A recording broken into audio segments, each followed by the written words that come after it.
जय हिंद जय भारत।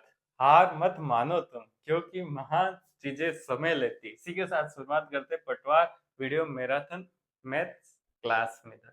इसी के साथ पहला प्रश्न आने से पहले मित्र क्या होगा, सब फ्री क्विज है।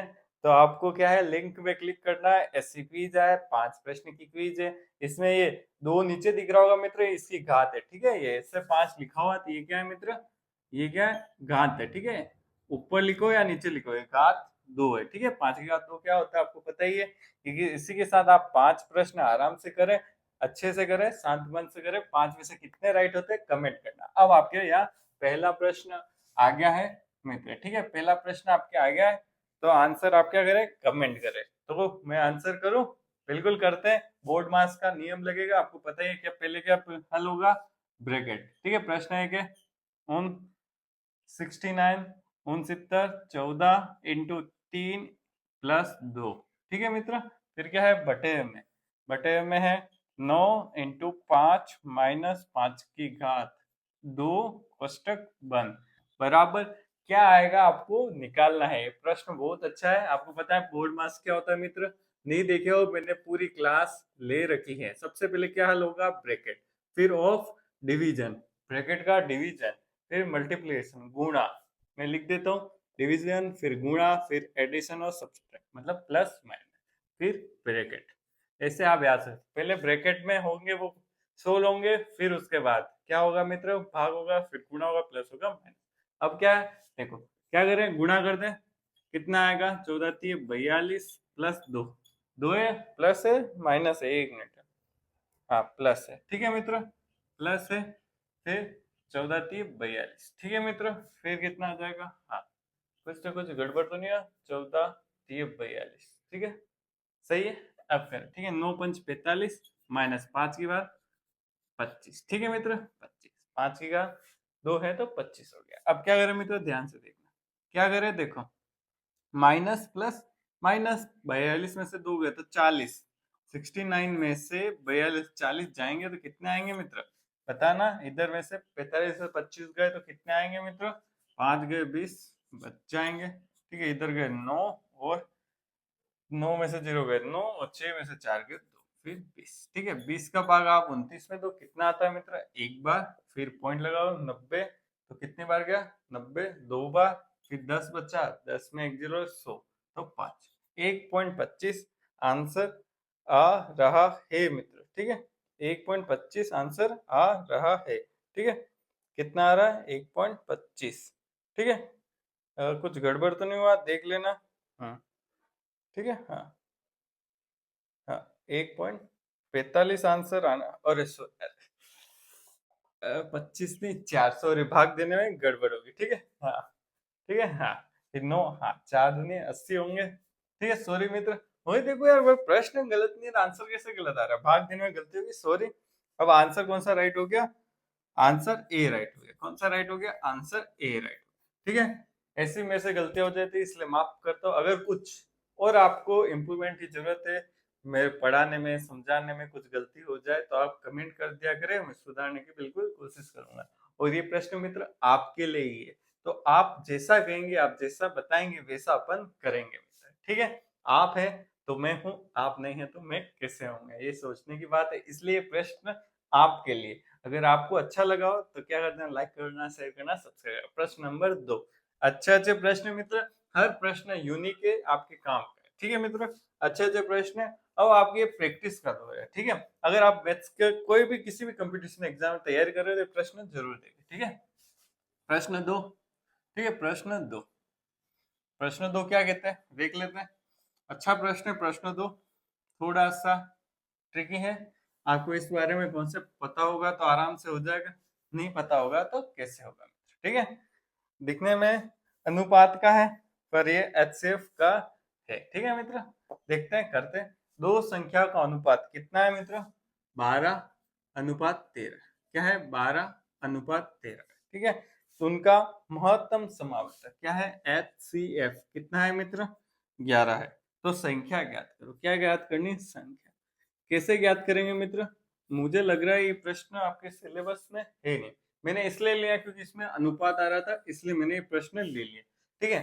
पर देख लेते हैं आज कुछ नया सीख लेंगे इस बहाने। देखो संख्या निकालना और एचसीएफ निकाल दे रखा हो तो क्या होता है, देखो क्या सूत्र होता है, ए और एचसीएफ का एच, ठीक है, ये संख्या आ जाएगी बी इंटू एच, ठीक है। जो एचसीएफ दे रखा हो उसका अनुपात से गुणा कर दो, संख्या आ जाएगी 12 इंटू 11 कर दो और 1 कर दो 13 इंटू 11, ठीक है मित्र, बहुत सरल है, आराम से हो जाएगा, ठीक है। क्या आंसर आएगा, एक 11 का पड़ा 2 बार, 22 का 2 हासिल, 11 का पड़ा 1 बार न 3, 132 वाला कोई ऑप्शन है क्या, 132 एक ऑप्शन है तो दूसरा ऑप्शन क्या हो जाएगा 143, गुणा करने की जरूरत नहीं, ठीक है मित्र। ये कैसे निकालेंगे, ये संख्या निकालने का सूत्र क्या है, जब एचसीएफ दे रखा हो एच और बी एच, ठीक है।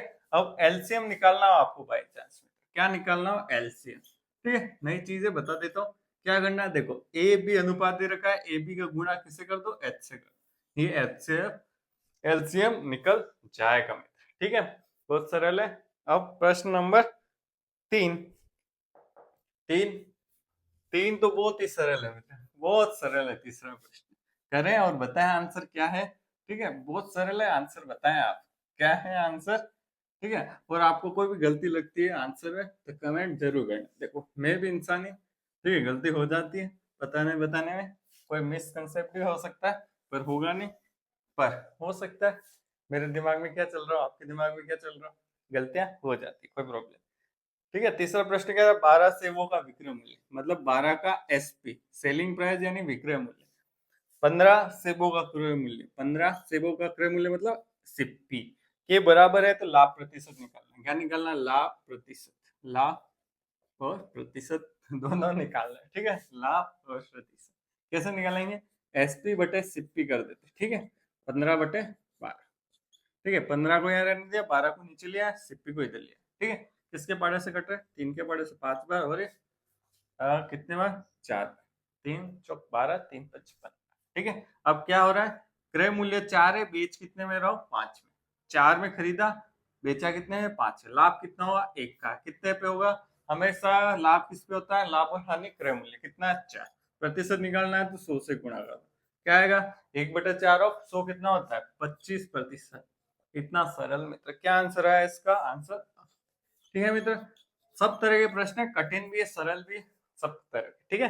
अब प्रश्न 4 थोड़ा सा अच्छा प्रश्न है, आप करना, अगर नहीं हो तो आप सोल्यूशन देखना, अच्छा प्रश्न मित्र प्रश्न 4, ठीक है। आप देखेंगे करेंगे सेल्फ पेन कॉपी लेके तो आपको बहुत अच्छे से सीख पाएंगे, मेरा तो एक ही फंडा है, खुद प्रैक्टिस करो, एक बार नहीं समझ में आया तो आप देखें, फिर देखिए और फिर वापस से करें कि कहाँ गलती हुई, गलतियां आपको सिखाती है मित्र, ठीक है, जितनी ज्यादा गलतियां उतनी ज्यादा सीखना, ठीक है, उतना अच्छे एक्यूरेसी आपकी होगी मैथ्स में।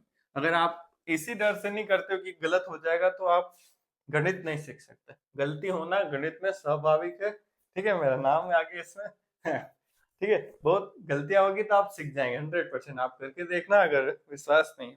चौथा प्रश्न क्या कहता है, देख पढ़ते हैं, यदि प्रत्येक सिक्के का व्यास, सिक्का है, सिक्का आपको पता है किस तरह का आकृति का होता है, ठीक है, किस आकृति होता है, बना दो, बना दिया, सिक्का बना दिया, लग नहीं रहा पर है सिक्का, किस आकृति का होता है बेलन, ठीक है, बेलन आकृति का क्या होता है सिक्का होता है, ठीक है, सिक्का होता है बेलन आकृति, ठीक है, ठीक है। फिर क्या कह रहा है, इसकी व्यास, व्यास का क्या कहा हमें, अपने तो त्रिज्या आर, व्यास का आधा होता है, क्या होता है व्यास का आधा, तो 2 का भाग दे दिया, ठीक है।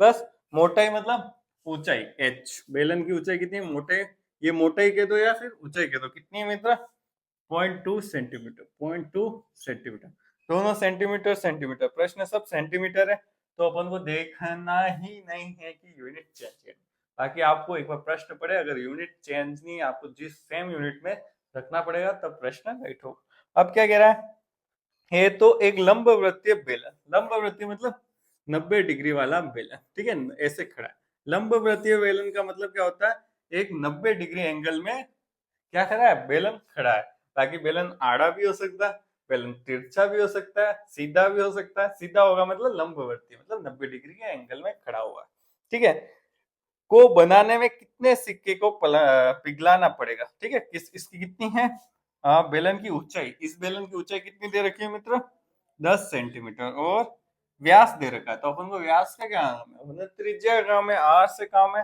तो कितनी दे रखी है 5 सेंटीमीटर, ठीक है। अब क्या कह रहा है ध्यान रखना, किससे क्या बन रहा है, हाँ हाँ, क्या बन रहा है, इस बैलेंस से सिक्के बनाने, इस बैलेंस से ये पूरा भरा हुआ है, ठीक है। इसको पिघलाकर कितने सिक्के, ऐसे सिक्के बनाने, पतले पतले सिक्के देख रखे बैलन के आकार के होते हैं, हमेशा ध्यान। कैसे निकालेंगे, हमेशा ध्यान रखना, जब सिक्कों की संख्या निकालनी हो, किसी के भी संख्या निकालनी है, घन से कितने, घनाभ से घन कितने बनेंगे, जो भी हो, जब पिघलाते या फिर आयतन का काम लेते, किसके, सिक्कों की संख्या, किसी भी संख्या निकालनी है तो आयतन का काम होता है, ठीक है। ऊपर लिखना है, किसका आयतन लिखना है, जो ज्यादा बड़ा है उसका आयतन लिख दो समझने के लिए। इस बेलन का आयतन क्या होता है, पाई आर स्क्वायर एच, बड़े वाले का 1 कर दो और बड़े बड़े लिख देता हूँ, आपको समझने में नहीं चलेगा, 1 1 करो, सब बेस्ट। ये 2 2 करो, ठीक है। ये क्या हो गया, पाई R2 स्क्वायर एच, ठीक है। दोनों में बेलन ही है तो बेलन के आयतन आ जाएंगे ऊपर में बड़े वाले का और नीचे छोटे वाले का, बस हो गया प्रश्न। पाई से पाई काट दो। R1 का स्क्वायर कितना है, 22 2.5/2 इंटू स्क्वायर मतलब 2 बार गुणा करना। एच कितना है मित्र, 0.2। सही तो कर रहा हूं मैं, कुछ गड़बड़ हो गया। R1 कौन सा, ये वाला है, सॉरी मित्र गलत हो गया, ठीक है। आज गलती कैसे हो रही, आप सपोर्ट नहीं कर रहे हो इसलिए गलती हो रही, आप अच्छे से देख नहीं रहे हो, कमेंट नहीं कर रहे हो इसलिए गलती हो रही। आप फुल एनर्जी बताएं, मैं फुल एनर्जी बताऊंगा। R1 कौन सा, ये है, सॉरी यहाँ 2 लिखना भूल गया, ये व्यास है, व्यास त्रिज्या क्या होती है, 2 का भाग दे दो तो त्रिज्या है, 5/2 इंटू 5/2। एच कितना है मित्र, एच 10 है। अब नीचे भी क्या जाएगा, आर स्क्वायर, आर 2 क्या है, ये है, ठीक है। 2.5 का वर्ग है तो 2 बार गुणा करना, बटे 2 इंटू कितना है, एच 0.02। अब मित्र ध्यान रखना, देखो ये 2 वापस ऊपर जाएंगे, ये 2 ऊपर जाएंगे तो इस 2 से ये 2 कट जाएंगे, ठीक है। 2.5 का भाग 5 में 2 बार, 2.5 का भाग 5 में 2 बार, तो कितना है आंसर में, तो देखना, 2 दूनी 4 इंटू 10, 40/2, पॉइंट हटाया 0 आ गया, 2 का भाग 400 में दिया, कितना आ जाएगा, 200 सिक्के, आंसर आ गया। तो आंसर कौन सा राइट हो गया, आंसर राइट हो गया, ठीक है मित्र, समझ में आ गया। बस काटने का थोड़ा ध्यान रखना है, बाकी प्रश्न थोड़ा सा वही ट्रिक है इसके काटने में, जिसने सही काटा उसके आंसर आ जाएगा, नहीं तो गच्चड़ बच्चड़ हो जाएगा। गच्चड़ बच्चड़, अगर आप सही नहीं काटेंगे तो गच्चड़ बच्चड़ हो जाएगा। अगर आपको विश्वास नहीं होता है तो खुद ट्राई करके देखना, अगर सही तरीके से काटना है, नहीं आया, भाग देना नहीं आया तो गच्चड़ बच्चड़ हो जाएगा। अब प्रश्न नंबर 5 मित्र, ठीक है, समझ में आ गया होगा क्या क्या समझा दिया मैंने। अगर कोई भी समस्या हो तो कमेंट करना, ठीक है, कमेंट करेंगे तो ही पता चलेगा कि क्या समस्या आ रही। बाकी मुझे कैसे पता चलेगा कि आपकी क्या समस्या है नहीं है। देखो मैथ्स में डर सबको लगता है, पर दो जो डर भगा के प्रैक्टिस करेगा वो कहाँ, अपने घर के पास पोस्टिंग लेगा, ठीक है, घर के पास। क्योंकि मैथ्स ऐसा सब्जेक्ट है जो कट ऑफ से कहाँ पहुंचा देता है, बहुत आगे में। जिसके मैथ्स में नंबर अच्छे आते हैं वो हमेशा कट ऑफ से बहुत ऊपर रहते हैं। मैथ्स में अगर एवरेज नंबर आ रहे हैं तो आप कट ऑफ के आसपास ही रहेंगे, इसलिए मैथ्स को अच्छी करें, ठीक है। कोई भी समस्या हो, प्रॉब्लम हो तो कमेंट कर देना, ठीक है, किसी भी प्रकार की समस्या हो मैथ्स से रिलेटेड, ठीक। प्रश्न 5 क्या कहता है, चक्रवृद्धि ब्याज, ठीक है। चक्रवृद्धि ब्याज का प्रश्न, यदि निश्चित धनराशि n वर्ष में 2 गुना, मतलब मेरे पास x राशि है, क्या वो साई खत्म हो गए, x राशि है, ये क्या है, x रुपए है मेरे पास, ठीक है, x रुपए है, कितने, n वर्ष में, n वर्ष में क्या हो रहा है, 2 गुने हो रहे, मतलब x से कितना हो गया पैसे मेरे पास, 2x रुपए हो गए, ठीक है, यहाँ तक तो सही है। फिर क्या कह रहा है, इसे राशि को 4 गुना होने में कितने वर्ष लगेंगे, ठीक है, कितने वर्ष में होंगे 4 गुना। अब वापिस 2x से 2 गुना कितना होगा, देखो n वर्ष में क्या हो रहा है, 2 गुना हो रहा है, तो 2x का 2 गुना कितना होगा, 4x, 2 का गुना करो तो 4x आ जाएगा, तो कितने वर्ष हो गए, n वर्ष में हो रहा है, तो कुल वर्ष कितने हो गए, n + n, 2n वर्ष अपने आंसर आ गया, ठीक है। 2n वर्ष में x से 4x गुणा हो जाएंगे, तो कौन सा आंसर राइट हो गया, आंसर सी राइट हो गया मित्र, कौन सा राइट हो गया, सी। समझ में आ गया आपको, क्या कह रहा है, 1 गुने से 2 गुने और 2 गुने से वापस 2 गुने हर n वर्ष में, ठीक है, 2 गुने हो रहे तो इसका 2 गुना क्या होता है, 4x होता है, ठीक है। वापिस से आपको कहता 8 गुना, तो इसका वापिस 2 गुना क्या होता है, 4x का 8x होता है, 8 गुना हो जाता है तो कितने वर्ष होता है, 3n वर्ष में हो जाता है। इतना सरल है मित्र चक्रवृद्धि ब्याज, ठीक है, ध्यान रखना। पर ऐसा ही प्रश्न ऐसे ही में आता है, सरल ब्याज में, तो आप कमेंट करना कैसे होगा। दोनों जुड़वा भाई जैसे हैं, पर कंफ्यूजन नहीं रखना, ठीक है। आप कमेंट करेंगे तो मैं अगली वीडियो में बिल्कुल बताऊंगा, ठीक है। 5 आज प्रश्न हो गए, आपको कैसे लगा? अगर अच्छा लगा हो तो लाइक करना, शेयर करना, सब्सक्राइब करना, और वीडियो देखने के लिए मित्रों धन्यवाद। और आपका फीडबैक जरूर देना कमेंट।